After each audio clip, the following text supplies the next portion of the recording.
All right, to start this project, first we have to go to the ABCYA Animate site. So we're going to be creating an animation about anti-bullying. So you'll click this link and it'll take you to the site. Then you're going to watch the tutorial on the site. So when you see this screen down here, you're going to click tutorial and it's going to show you step by step how to get started making your project. And so you'll start creating that. Your goal is you need to make an animation that's at least 25 frames. So that's going to be 25 separate pictures. And when we put them all together, it's going to be one looping animation. When we're finished, we're going to export it as a GIF file or GIF file, however you want to say it. You're going to save it to your computer and then you're going to turn in that GIF file to me on Schoology. So this is what it's going to look like. All right, so when we get here, you might have issues with Flash running. If so, you need to give it permission to run Flash so you can work it. So you can either click this icon or up here in your address bar, there will be something that you can click that will allow you to run Flash. Once you run Flash, it starts.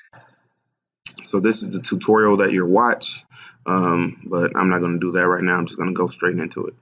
So this is what it looks like. You have a bunch of different tools here. You have pencils, you got brushes, you can put letters, you can put different shapes. There's an eraser and there's images. So there's a bunch of different things that you can do. I'm going to show you just a little bit. So I'm going to images. Maybe I want a person. So I'll pick me a person, done. And to animate this person, all I have to do is just put that person where I want them. Let's say maybe I'll add one more thing.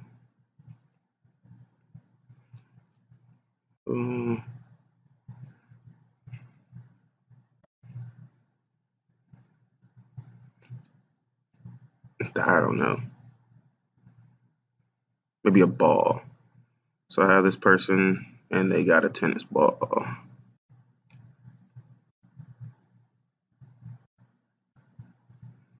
right, so that's my first frame. So all I have to do, I just copy this frame and then that moves me from frame 1 to frame 2.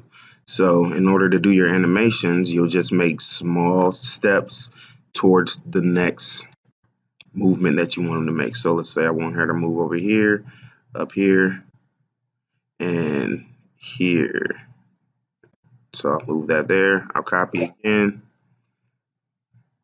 And maybe I want her to, I don't know, toss the ball. So now the ball is moving. I copy, the ball is moving, copy, and maybe the ball is getting closer to the screen. So I'll move it here and make it a little bigger. Move it, make it a little bigger. Move it, make it a little bigger. And I don't know, I'm gonna do something with her. So I'm gonna move this, then maybe that gets bigger. And then maybe she, I don't know, she just starts twirling around. If I hold my cursor kind of towards the edges, you see that turn, the little rotating arrow, so I can rotate her. I'll keep moving my ball. And I'll rotate her again, some more.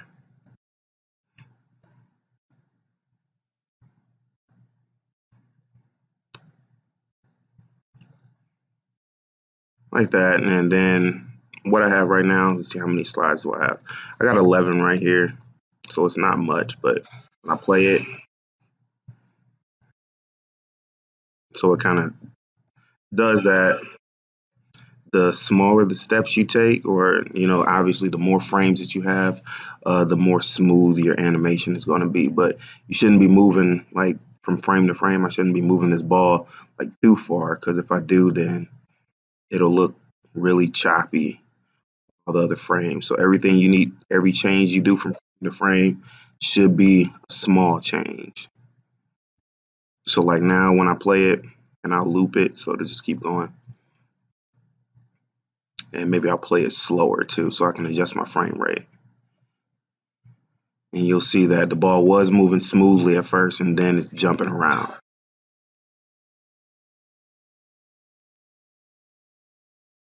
Oh, that's really slow. But the ball is moving, and now it's all weird now. So yeah, we don't want that. We don't want yours moving around all choppy. We want a good smooth looking animation. See? So yeah, that's how it works. So you'll just play around with everything.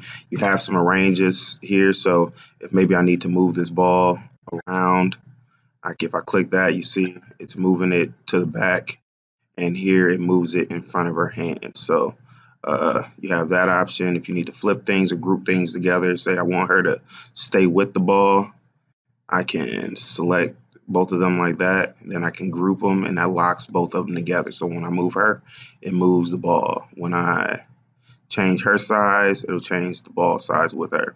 Um, so yeah, you have all your tools. You can also edit the backgrounds here. I have a few different ones, so I can put her in the backyard. You can also import your own image there. So just depends on what you want to do. But that's how it works. So get started.